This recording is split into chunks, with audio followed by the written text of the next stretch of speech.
We're talking about the regulation of internal environment from and protecting it from the external environment. No, we need to see what we need to protect. We need to protect some components of the internal environment, and these components which needs protection from the external environment, these components are called as susceptible components. So the major susceptible components may be the water, the body water content, or it may be solute, or it may be the body temperature.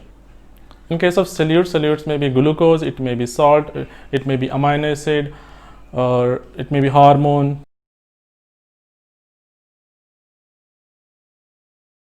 Now let's see what are different types of homeostasis. Homeostasis may be categorized into osmoregulation and thermoregulation, and this is based on the type of regulation the homeostatic mechanism is having.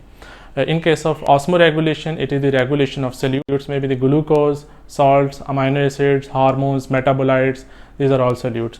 And in case of solvent, there is only one and universal solvent, that is water. For the living organisms, universal solvent or the solvent is water.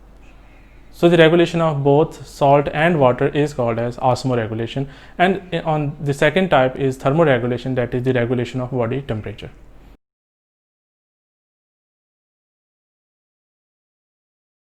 See how this homeostatic mechanism is regulated. There are a variety of systems that are working in coordination with this homeostatic mechanism. The major systems that are contributing or they working more with the homeostatic mechanism is they are the nervous system and the excretory system. So let's see what is the role of excretory system, and we will focus on the role of nervous system later on.